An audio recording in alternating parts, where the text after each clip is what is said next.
चलिए, तो आज हम लोग पढ़ेंगे क्या? हिंदी। ठीक है, हिंदी में कभी कभी जैसे कि मान चलो हम हिंदी ही पढ़ रहे हैं। ठीक है, हम लोग क्या पढ़ रहे हैं? हिंदी। ठीक है, यहीं पर एक शब्द ले लेते हैं हम लोग क्या? शंभू। ठीक है, एक वो बोला है संभव, सर ले लीजिए। ठीक है, संभव। अब देखिए, इस संभव को हम लोग ऐसे भी लिख सकते हैं ना, संभव। ठीक है, तो इसी अंक को हम लोग क्या पढ़ रहे हैं? म पढ़ रहे हैं। संभव। म पढ़ रहे हैं कि नहीं पढ़ रहे हैं? और यहाँ पर अंक की मात्रा अगर कि हिंदी मैं लिखूं तो कुछ इस तरीके से मैं लिख सकता हूं। ठीक है, तो हिंदी, यहाँ पर इसी ये जो बिंदु है, ये जो लगा है, इसको हम लोग न पढ़ रहे हैं। क्या पढ़ रहे हैं? न। हिंदी न पढ़ रहे हैं कि नहीं पढ़ रहे हैं? यहाँ पर क्या पढ़ रहे हैं? शंभू। म पढ़ रहे हैं कि नहीं पढ़ रहे हैं? तो कहीं कहीं न पढ़ रहे हैं, कहीं कहीं म पढ़ रहे हैं। ऐसा क्यों है? ऐसा क्यों है? तो उसी क्यों का उत्तर हम लोग खोजने जा रहे हैं। ठीक है, उसी क्यों का उत्तर हम लोग खोजेंगे। तो आज हम लोग पढ़ेंगे क ख ग घ। कहोगे सर क्या मतलब, आप अब यही रह गया है, इतने बड़े बड़े हो गए, हम लोग क ख ग सीखेंगे? कोई दिक्कत नहीं है, कोई चीज छोटा बड़ा नहीं होता है। क ख ग घ अंग। ठीक है, च छ ज झ य ट ठ ड ढ ड़ त थ द ध न प फ ब भ म य र ल व श। अच्छा, एक मिनट, इसको अलग से लिख लो। स स ह क्ष त्र ज्ञ। एक अलग से आता है श्र। ठीक है, अब देखो यहां तक जो है, ठीक है, यहां तक केवल ये जो है 5, 1 2 3 4 5 लाइन दिख रहा है नहीं?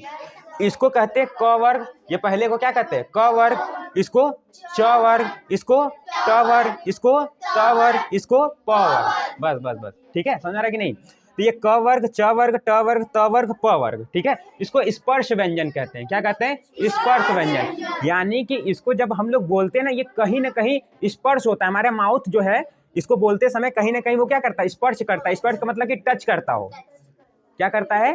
टच। अब देखो, कहोगे स्पर्श नहीं समझ में आ रहा था, टच समझ में आ रहा है ना? देखो कितना मतलब कि दुर्भाग्य की बात है कि तुम लोगों को हिंदी भी नहीं पता है कि नहीं? आप लोगों को हिंदी भी नहीं समझ में आ रहा कि स्पर्श मतलब क्या होता है। स्पर्श मतलब छूना है। ठीक है, समझ रहे कि नहीं? तो ये सभी क्या कहलाते हैं? स्पर्श व्यंजन। ये पांचों, ये 5 लाइन दिख रहा है कि नहीं? ये स्पर्श व्यंजन है। क्या है? स्पर्श व्यंजन।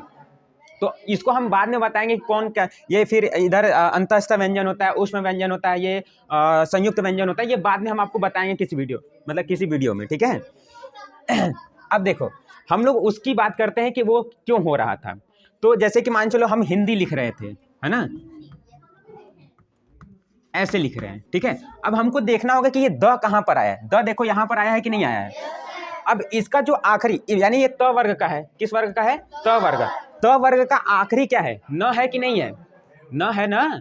इसलिए मतलब कि अगर कि त वर्ग में कोई भी चीज रहेगा, जैसे कि ये लास्ट में, ठीक है, द आ रहा है कि नहीं आ रहा है, तो इसके पहले हम लोग क्या यूज करेंगे? न यूज करेंगे। अगर कहीं यहीं पर जैसे कि मान चलो हम लिखे थे क्या? शंभू। ठीक है, ये किस वर्ग का है? प वर्ग का। भ आया है, भ आया है, तो इसको क्या पढ़ेंगे? ये बिंदु को क्या पढ़ेंगे? म पढ़ेंगे। यानी आखिरी वाले, जो भी आखिरी वाला है उसको पढ़ लेते हैं हम लोग। ठीक है, जैसे हम लोग मंडी लिखते हैं। क्या लिखते हैं? मंडी। ठीक है, ये ड से डमरू कहाँ पर है? ये तो इसका आखिरी क्या है? ड़ है कि नहीं? तो इस तरीके से लिखा जाता है मंडी। ठीक है, समझ में आ रहा है कि नहीं? नहीं बात समझ में आ रहा है? तो आपको ये समझना होगा कि इसके आगे वाला जो अक्षर है वो किस वर्ग का है। ठीक है, तो ये ट वर्ग का था। ट वर्ग का आखिरी जो रहेगा उसी को आधा करके लिख दिया जाता है। आई बात समझ में? नहीं बात समझ में आ रहा है? तो फिर से समझ लीजिए एक बार, ये लास्ट है इस चीज का, रिवाइज एक बार कर लीजिए कि जो भी वर्ग का है, मतलब त वर्ग का है, तो ये हो सकता है ये चारों में से अगर कोई आया है, ठीक है, ये चारों में से कोई आखिरी में आ रहा है, तो उसका जो बिंदु लगेगा, जो बिंदी लगेगा, वो क्या लगेगा? न। मतलब उसको न पढ़ा जाएगा। जो बिंदु का मतलब पढ़ा जाएगा वो क्या पढ़ा जाएगा? न पढ़ा जाएगा। जैसे यहाँ पर हम लोग पढ़े, द आया था तो हम लोग क्या पढ़ रहे थे? न पढ़ रहे। इस बिंदु को क्या पढ़ रहे थे? न पढ़ रहे थे। ठीक है, हिंदी। क्यों? क्योंकि ये द जो है उसका आखिरी जो आ रहा है वो कौन सा अक्षर आ रहा है, कौन सा वर्ण आ रहा है, न आ रहा है। ठीक है, और यहाँ पर शंभू वाले ये जो भ आ रहा है इसका आखिरी क्या है, म आ रहा था, इसलिए सम, तो इसलिए वो बिंदु का मतलब क्या पढ़ रहे हैं हम लोग, म पढ़ रहे थे, शंभू। आई बात समझ में? ठीक है, क्या हो गया?